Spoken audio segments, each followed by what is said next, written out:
हरि ओं वागर्धाविव सम्पृक्तो वागर्धः प्रतिपत्तये जगतः पितरौ वन्दे पार्वती परमेश्वरौ శ్రీశివాయ గురవే నమః. కార్తీక పురాణము 18వ అధ్యాయము. ఓ మునిచంద్రమా, మీ దర్శనము వలన ధన్యుడనైతిని.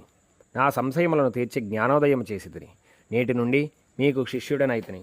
తండ్రి, గురువు, అన్న, దైవము సమస్తము మీరే. నా యొక్క పూర్వ పుణ్య ఫలితము వలనమే కదా మీ బోటి దివ్య పురుషుల సాంగత్యము తటస్థించెను. లేనిచో నేను మహాపాపినై మహా అరణ్యంలో మొద్దువారిన చెట్టునయ్యుండ తమ కృప వల్లనే నాకు మోక్షము కలిగినది కదా. మీ దర్శన భాగ్యము లేని ఎడల ఆ కీకారణ్యంలో తరతరాలుగా శుష్కతరు రూపమున ఉండవలసినదే కదా.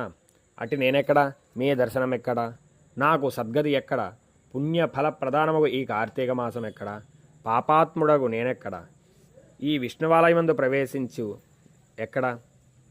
ఇదంతయు కూడా దైవికము యొక్క ఘటనలు తప్ప మరొకటి కాదు. కాన నన్ను తమ శిష్యునిగా పరిగ్రహించి సత్కర్మలను మానవుడెట్లు ఆచరింపవలెనో దాని ఫలమెట్టిదో విశదీకరించండి అని ప్రార్థించను. ఓ ధనలోప, నీవు అడిగినటువంటి ప్రశ్నలు కూడా మంచివే. అవి అందరికీ ఉపయోగార్థమైనట్టివి గాన వివరించదను, శ్రద్ధగా ఆలకింపుము. ప్రతి మనుషుడు కూడా ఈ శరీరము స్థిరమని నమ్మి ఆత్మజ్ఞాన శూన్యుడగుచున్నాడు. భేదము శరీరములకే గాని ఆత్మకు లేదు. అట్టి ఆత్మజ్ఞానము కలుగటకే సత్కర్మలు చేయవలెనని శాస్త్రములు ఘోషించుచున్నవి. సత్కర్మలను ఆచరించి వాటి ఫలము పరమేశ్వరార్పితమునరించి జ్ఞానము కలుగును. మానవుడు ఏ జాతి వాడో ఎటువంటి కర్మలు ఆచరింపవలెనో తెలుసుకుని అటువంటివి ఆచరించవలెను. బ్రాహ్మణుడు అరుణోదయ స్నానము చేయక సత్కర్మలను ఆచరించినను కూడా వ్యర్థమగును. అటులనే కార్తీక మాసమందు సూర్యభగవానుడు తులారాశిలో ప్రవేశించుండగా, వైశాఖ మాసంలో సూర్యుడు మేషరాశిలో ప్రవేశించుండగా, మాఘమాసంలో సూర్యుడు మకర రాశి యందు ఉండగా, అనగా ఈ 3 మాసముల యందైనను కూడా తప్పక నదిలో ప్రాతకాల స్నానము చేయవలెను. అటుల స్నానమాచరించి దేవతార్చన చేసిన ఎడల తప్పక వైకుంఠ ప్రాప్తి కలుగును. సూర్యచంద్ర గ్రహణ సమయములందు తదితర పుణ్యకాలములందు స్నానము చేయవచ్చును. ప్రాతకాలమున స్నానం చేసిన మనుషుడు సంధ్యావందన సూర్య నమస్కారములు చేయవలెను. అట్లు ఆచరించని వానికి కర్మభ్రష్టుడగుదురు. కార్తీక మాసముందు అరుణోదయ స్నానమాచరించిన వానికి చతుర్విధ పురుషార్థములు కూడా సిద్ధించును. కార్తీక మాసముతో సమానమైనటువంటి మాసమును, వేదములతో సరితూగు శాస్త్రమును, గంగా గోదావరి నదులకు సమానముగు తీర్థస్థలమును, బ్రాహ్మణులకు సమానమైనటువంటి జాతియు, భార్యతో సరితూగు సుఖమును, ధర్మముతో సమానమైనటువంటి మిత్రుడు, శ్రీహరికి సమానమైనటువంటి దేవుడు లేడని తెలుసుకొనుము. కార్తీక మాసమందు విద్యుక్త ధర్మముగా స్నానదానాదులు ఆచరించిన వారు కోటి యాగము చేసినటువంటి ఫలాన్ని పొంది వైకుంఠమునకు పోవుదురు అని చెప్పగా, అంగిరసునితో మరలా ధనలోబడి విధంగా ప్రశ్నించుచున్నాడు. ఓ మనుశ్రేష్ఠ, చాతుర్మాస్య వ్రతమని చెప్పితిరే, ఏ కారణము చేత దానిని ఆచరించాలి? ఇది వరకు ఎవరైనా ఈ వ్రతం ఆచరించి ఉన్నారా? ఈ వ్రతం యొక్క ఫలితం ఏమిటి? విధానం ఎట్టిది? విశదీకరించండి అని అడిగాను. విప్రవర్య విను. చాతుర్మాస్య వ్రతమనగా శ్రీ మహావిష్ణువు మహాలక్ష్మీదేవితో ఆషాఢశుద్ధ ఏకాదశి రోజున పాలసముద్రమున ఆదిశేషుని పాన్పుపై శయనించి కార్తీక శుద్ధ ఏకాదశి నాడు నిద్ర నుండి లేచును. ఆ 4 మాసములే చాతుర్మాస్యమని పేరు.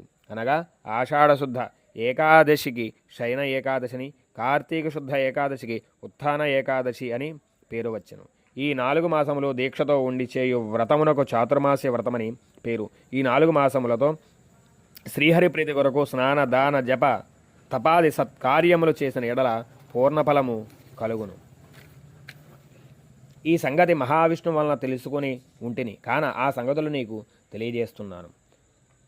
మొదట కృతయుగంబున వైకుంఠమందు గరుడ గంధర్వాది దేవతల చేత దేవదానవుల చేత సేవించబడుచు శ్రీమన్నారాయణుడు లక్ష్మీదేవి సమేతుడై సింహాసనమును కూర్చుండి ఉండగా, ఆ సమయమున నారద మహర్షి వచ్చి పద్మనేత్రుండును చతుర్బాహుండును కోటి సూర్య ప్రకాశమానండుగాగు శ్రీమన్నారాయణకు నమస్కరించి ముకుళిత హస్తుడై నిలబడి ఉండెను. అంత శ్రీహరి నారదునిగాంచి ఏమీయో తెలియని వానివలే మందహాసంతో ఇట్లనను, నారద, నీవు క్షేమమే కదా? త్రిలోక సంచారివైన నీకు తెలియని విషయములు లేవు. మహామునుల సత్కర్మానుష్ఠానములు ఎట్టి విఘ్నములు లేక సాగుచున్నవా? మానవులందరూ వారికి విధింపబడినటువంటి ధర్మములను ఆచరించుచున్నారా? ప్రపంచమునకు ఏ విధమైనటువంటి అరిష్టములు లేవు కదా అని కుశల ప్రశ్నలు అడిగాను. అత నారదుడు శ్రీహరికి లక్ష్మీదేవికి నమస్కరించి, ఓ దేవదేవ, ఈ జగంబున నీ వెరంగని విషయములు ఏమీయూ లేవు. అయినను నన్ను వచింపుమనుటచే విన్నవించుచుంటివి. ప్రపంచమున కొందరు మునులు మనుషులు కూడా తమకు విధించినటువంటి కర్మలను నిర్వర్తించుటలేదు. వారెట్లు ముక్తులగుదురో నాకు అర్థం కావడం లేదు. కొందరు భుజింపకూడనటువంటి పదార్థములు భుజించున్నారు. కొందరు పుణ్యవ్రతములు చేయుచు అవి పూర్తి కాక మునుపై మధ్యలో మానివేయుచున్నారు. కొందరు సదాచారులుగా, మరికొందరు అహంకార రహితులుగా, పరనింద పరాయణులుగా జీవించుచున్నారు. అట్టి వారిని సత్కర్మల వలన పుణ్యాత్ములుగా వనర్చి రక్షింపమని నారదుడు ప్రార్థించెను. జగన్నాటక సూత్రధారుడైనటువంటి శ్రీమన్నారాయణుడు లక్ష్మీదేవి సమేతముగా గరుడ వాహనమెక్కి వేల కొలది మహర్షులన్నటువంటి భూలోకమునకు వచ్చి ముసలి బ్రాహ్మణ రూపముగా ఒంటరిగా తిరుగుచూ ఉండెను.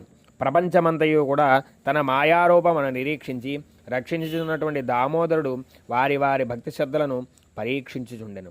పుణ్యక్షేత్రములు, పుణ్యనదులు, పుణ్యాశ్రమములు తిరుగుచూ ఉండెను. ఆ విధంగా తిరుగుచున్నటువంటి భగవంతుణ్ణి గాంచి కొందరు మునీశ్వరులు భక్తి శ్రద్ధలతో పూజించి ఉండరి.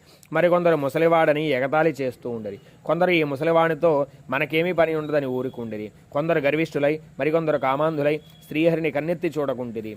వీరందరికీ కూడా దేవదేవుడు కాంచి వీరినిట్లు తరింపజేతునా అని ఆలోచించుచు బ్రాహ్మణ రూపము విడిచి శంఖచక్ర గదా పద్మ కౌస్తుభ వనమాల అలంకరుడై నిజరూపమును ధరించి లక్ష్మీదేవి తోడ భక్తుల తోడ మునిజన ప్రీతికరమైనటువంటి నైమిషారణ్యములకు వెళ్ళెను. ఆ వనమందు తపములు చేయుచున్నటువంటి ముని పుంగములు స్వయంగా తమ ఆశ్రయములకు అరుదించినటువంటి సచ్చిదానంద రూపుడైనటువంటి శ్రీమన్నారాయణని దర్శించి భక్తి శ్రద్ధలతో ప్రణమిల్లి అంజలి ఘటించి సర్వజ్ఞుడైనటువంటి ఆ యొక్క విష్ణుమూర్తిని స్తోత్రము చేసి నమస్కారం చేసిరి. ఏతత్ కథాయాం సమాప్తః. హర నమః పార్వతీపతయే. హర హర మహాదేవ శంభో శంకర.